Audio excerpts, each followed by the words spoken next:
Hey, Tristan here. Today we're going to talk about the quick check-in feature in RepairDesk. I'm really excited about this. What quick check-in does is it allows you to streamline the device repair check-in process.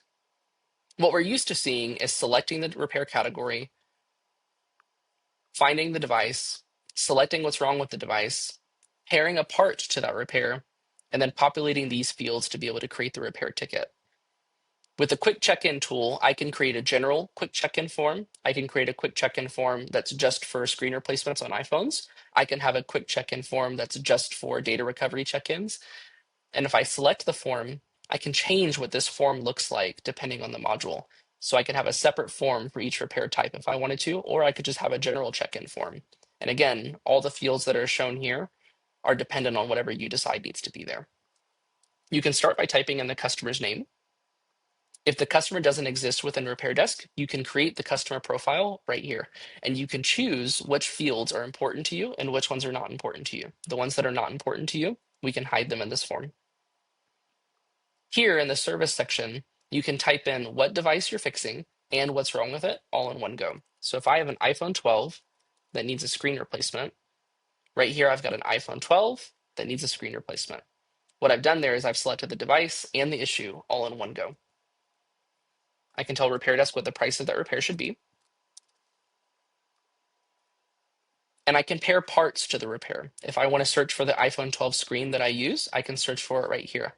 If I've got the mobile-centrics, injured gadgets, or phone LCD parts integration enabled, I can find the part right here between those platforms. And I can enable automatic pricing to automatically reflect that pricing in the ticket. Here I can type in my diagnostic notes. Customer brought in iPhone 12 with cracked screen. And I can click Add to Cart. Right there, the long process that we're used to in populating a bunch of fields, if you need a streamlined version of it, the quick check-in module has done all of that in less than a minute. And it's right here in the ticket, ready to be created. Setting up quick check-in is very simple. We'll hover over these 9 dots on the top right. We'll select Store Settings. We'll go down to the left and we'll select Repairs, and then we'll select Quick Check-in. Once we're here, you can see that you can have multiple quick check-in forms. Like we talked about, you could have a general quick check-in form, which is my favorite. You could also have a quick check-in form that's dedicated just to iPhone repairs, maybe a form that's relevant just to data recovery check-ins. You can edit a form by selecting Edit. And here, you can see that you can add sections. Pre-repair checklist, pre-repair images, ticket details, asset details. These are all things that we're used to seeing in a device repair check-in process. And you can see some things have been hidden to be able to streamline the process.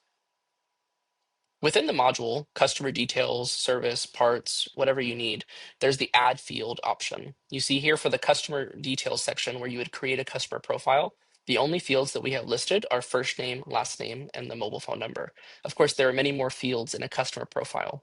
We can click add field. We can add fields that are important to us. Maybe I don't want to get their address, but I do want to get their email address. I can add that. Maybe I don't want to get their entire physical address, but maybe I want their zip code. I can add that as a field and I can click save. And immediately that quick check-in form is saved. I can go back to the quick check-in configuration module. And let's say that this form is perfect. I just need to make a few changes for a different form. I can click the copy option and it'll create a clone of that form. Let's say that I want to do iPhone quick check-in.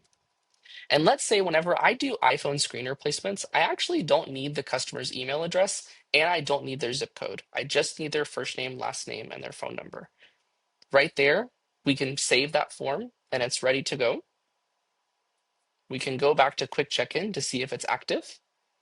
We can click point of sale and we can see right here, there's the general quick check-in form, which has the entire customer profile information listed, or there's the iPhone quick check-in, where only those 3 fields are listed. That's the quick check-in module.